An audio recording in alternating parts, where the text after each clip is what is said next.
D named Diddy 77 times in court documents related to Tupac's. That this is the end of the Diddy story as we know it. The world of hip-hop has long been marked by talent, rivalries, and larger-than-life personalities, but few stories have captivated the public like the mysterious and unsolved case of Tupac Shakur's untimely death. Now, decades later, fresh allegations have reignited this infamous chapter, pulling Sean Diddy Combs into the spotlight.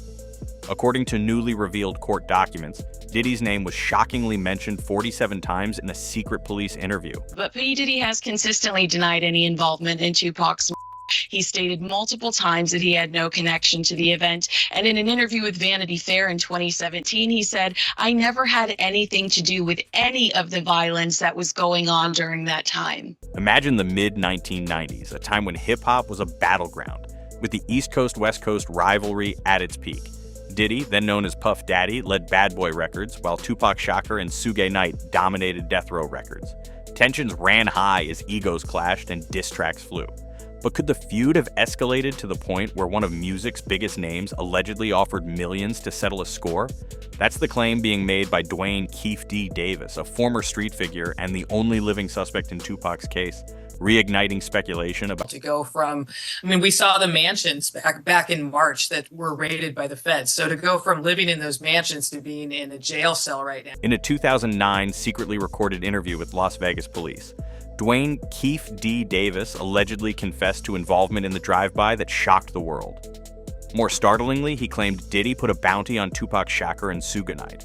According to transcripts, Diddy allegedly told Keefe, "I'll give anything for that guy's head," reportedly driven by anger over Tupac's diss track Hit 'Em Up and fear of Suge Knight's influence. While Diddy has always denied these allegations, the claims reignite speculation around one of hip-hop's darkest chapters. The only man currently facing charges in the case, Duane Keefe D. Davis, claims that Sean Combs, also known as Diddy, paid for a hit on Tupac. Rewind to the summer of 1996. Tupac Shakur drops Hit 'Em Up, a scathing diss track aimed at Diddy, the Notorious B.I.G., and other East Coast artists. The song wasn't just shade, it was a raw, brutal assault, declaring dominance over the rap game and taking personal shots. The track intensified the East Coast-West Coast feud, with insiders reporting that Diddy was furious, not only over the insults, but also the potential damage to his reputation and career. Right now, Davis is fighting for bail ahead of his trial, which he has pleaded not guilty for. Fast forward to the alleged meeting between Diddy and Keefe D. According to Keefe, Diddy made the explosive offer in front of about 45 witnesses, a mix of industry figures and associates. While no exact amount was named, Diddy allegedly made it clear the price on Tupac and Suge Knight's heads was significant. Keefe recalls Diddy expressing fear of Suge, painting him as desperate to protect his empire. Keefe also claims he never received payment for the Las Vegas events, saying the money was allegedly handled by mutual acquaintance Eric "Zip" Martin. This unclear financial trail raises questions about Keefe's motives. Unpaid bounty or a bid for attention? They never end. There's just layers upon layers upon layers. Keefe D's claims don't just implicate Diddy, they also shed light on the rivalry that defined an era. In the same interview, Keefe called himself the leader of a Southside crew allegedly behind the attack, naming his nephew Orlando Anderson as the shooter. Anderson's involvement had long been speculated, but Keefe's confession appeared to confirm it. However, his claims face skepticism. Why wait so long to speak out, especially now amid his own legal battle? I had clients describe NBC as hell, as the worst conditions they've been in. Diddy has consistently denied involvement in Tupac Shakur's death, dismissing the allegations as ridiculous and pure fiction. Despite decades of rumors, he's never faced charges related to the case, and law enforcement has repeatedly stated he's not a suspect. However, recent court filings have revived old speculation, pulling Diddy back into a narrative he's long sought to escape. Adding to the intrigue, Diddy is currently grappling with serious legal issues that could land him behind bars for life. Is he truly linked to a plot against his rivals, or is Keefe D spinning a story to save himself? As Keefe's trial looms, the world awaits the next chapter in this haunting saga.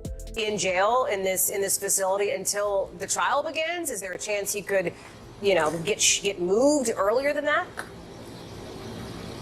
As of this moment, as of this hour, as of today, yes. But of course, as I mentioned earlier, they're going to be appealing this thing next to the Second U.S. Circuit Court of Appeals to overturn the judge's order here to try and get him actually released. Keefe D's allegations against Diddy extend beyond the 2009 interview. Over the years, he's hinted at involvement in various media appearances, further fueling speculation. In one chilling account, Keefe recalled his reaction after the Las Vegas incident, saying, "Yeah, we was like, damn, we can get paid now." This statement raises pressing questions. Who was supposed to pay, and why would Keefe risk incriminating himself if there wasn't some truth to his claims? Former bodyguard.